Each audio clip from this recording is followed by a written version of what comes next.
Let us pray in the name of the Father, and of the Son, and of the Holy Spirit. Amen.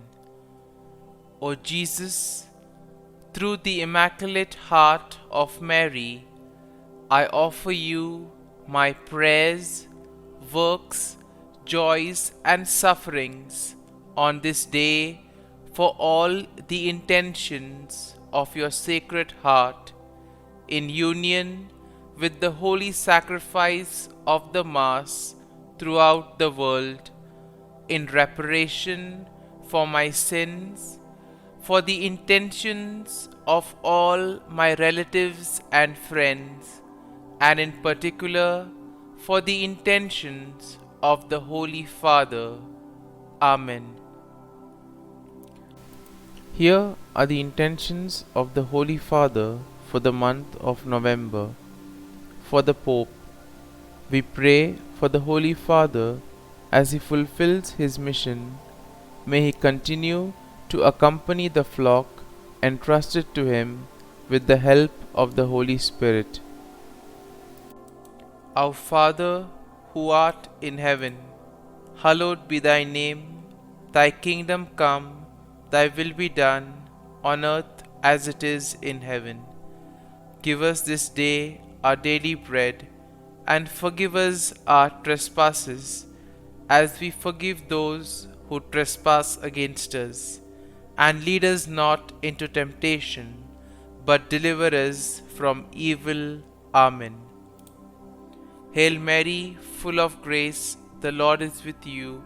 Blessed are you amongst women, and blessed is the fruit of thy womb, Jesus.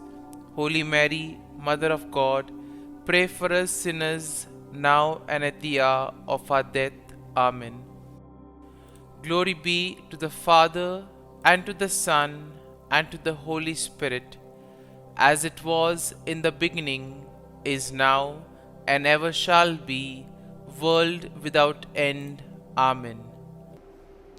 My dear friends, the Word of God welcomes us this morning.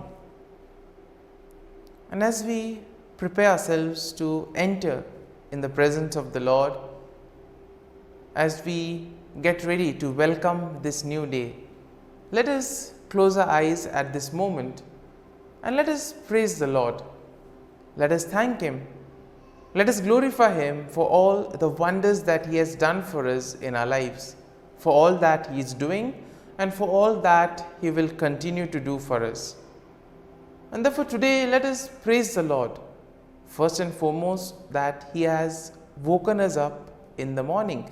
He has given us a new day to experience His love, a new day to cherish His blessings and graces, and most importantly, a new day to experience His love and mercy. And therefore, as we begin this day, let us begin with this attitude of gratitude. Very often we see that we take things for granted. We may not notice the small blessings that we receive along the way. There are times we can get caught up with our busy schedule, with various things that happen around us, and this may prevent us from actually recognizing the presence of God in our lives. Therefore, as we spend time looking at events, looking at various activities that we do, if we look with them closely, we'll be able to see the presence of God in them. And therefore, first and foremost, let us thank the Lord for giving us good health, for protecting us and keeping us safe all through the night. He has always kept us in His love, and at every moment His gaze is upon us. He loves us and He always is guiding us and protecting us. And for that, let us praise Him, let us thank Him, and let us glorify Him. And therefore, let us also thank Him for the other things that He does for us in our lives. For example, we thank Him for the gift of life, for giving us various talents, abilities, for giving us people around us, our friends, relatives, near and dear ones, family members, and all those who play a very important role in our lives. Let us also thank the Lord for the various opportunities that He has given us. Opportunities to make a difference in the lives of others, opportunities to grow, opportunities to develop our gifts. We also thank Him for the experiences that He has given us. Of course, there may be experiences which have been difficult, tough, but nonetheless they have made us stronger, they have taught us something valuable in life. And therefore we need to thank the Lord for these experiences. Let us also thank the Lord for giving us good health, for protecting us, for always showing us the way. We see that during times of difficulties, it is the Lord who guides us. But for this to happen, first and foremost, we need to listen to what God is trying to tell us. And once we listen to His call, we need to surrender ourselves to Him. And this will imply placing our faith and trust in the Lord. And therefore, as we prepare ourselves to enter into this morning offering, try to spend some time talking to Jesus, telling Him about your difficulties, about your struggles, about what is going on in your life. And Jesus, who has said, "Come to me, all you who are burdened, and I will give you rest." Jesus will give us the peace of mind that we all long for. And my dear friends, we pray that this day may be a day of joy and blessings in the name of our Lord Jesus Christ. And therefore today we shall reflect and meditate on Psalm 53, which is once again a lament psalm that is written by David. As usual, we shall have a general overview of the psalm and then we shall go into detail. Now, Psalm 53 focuses on the folly and wickedness of those who deny the existence of God. Now, this psalm is very similar to Psalm 14, and both psalms express the idea that denial of God's existence is a root cause of human wickedness.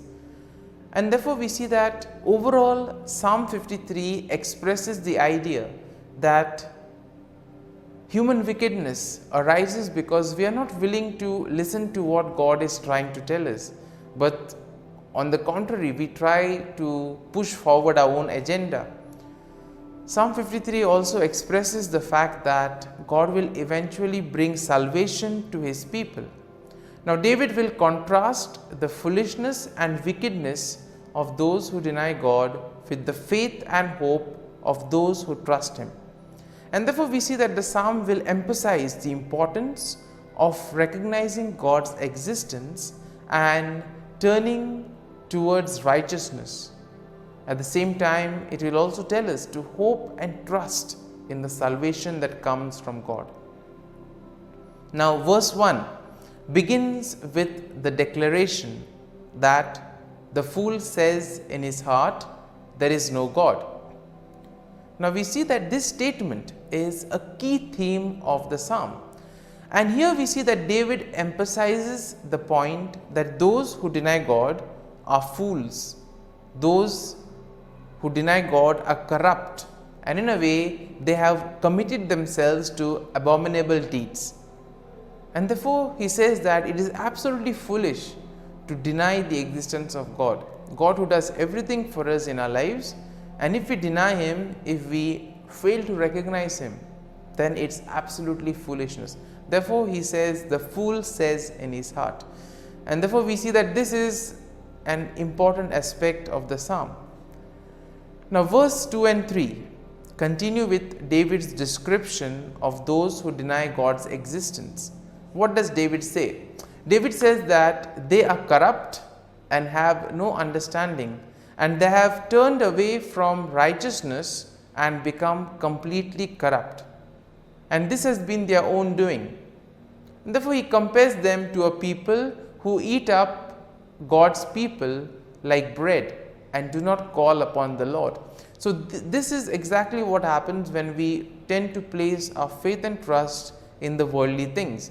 When we think that our gadgets, our technology can help us, can do everything and anything for us. And eventually we see that sometimes when all these things do not work, we are ultimately left with God, because He never leaves us, He never abandons us. He is always there to guide and protect us.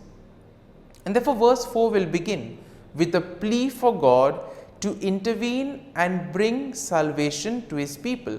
Now David notes here that those who deny God have not been called upon, but that God will eventually bring salvation to His people. And therefore this whole aspect of salvation coming to those who have faith and trust in the Lord is an important aspect of this psalm. In verse 5 we have the conclusion of the psalm with the declaration of faith and hope. David notes that God will eventually restore His people and bring salvation to them. He also notes that his heart rejoices in God's salvation and that he will give thanks to God forever.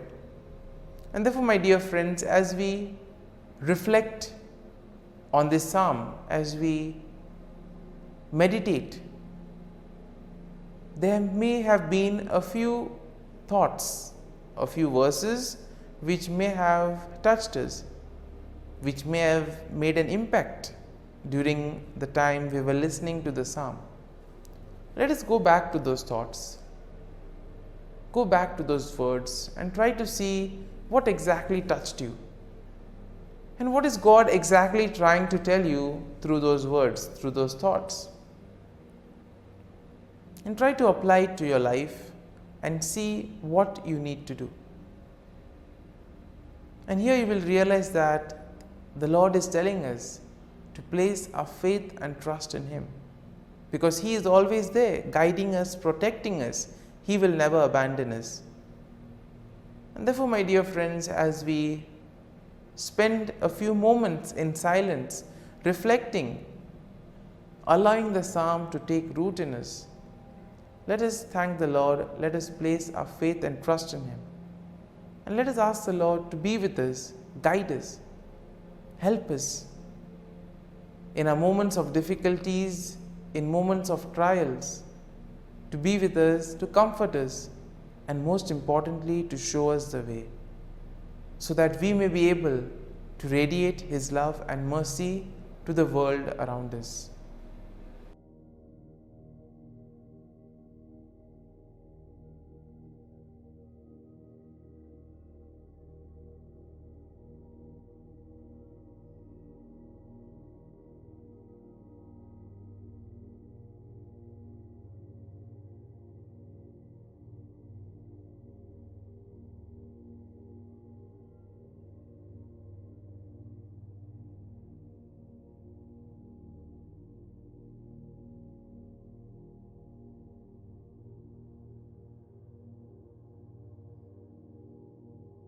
Prayer to Saint Michael the Archangel for protection.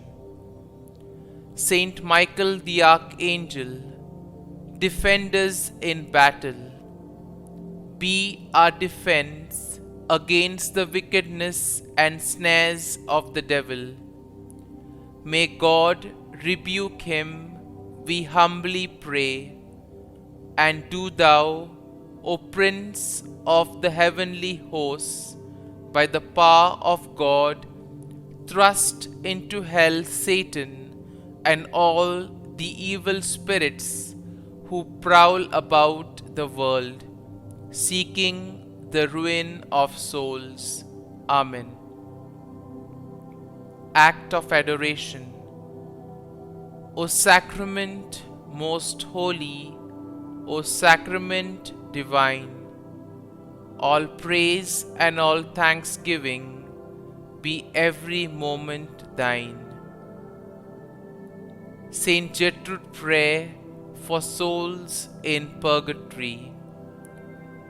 Eternal Father, I offer Thee the most precious blood of Thy divine Son, Jesus, in union with the masses said throughout the world today, for all the holy souls in purgatory, for sinners everywhere, for sinners in the universal church, those in my own home and within my family.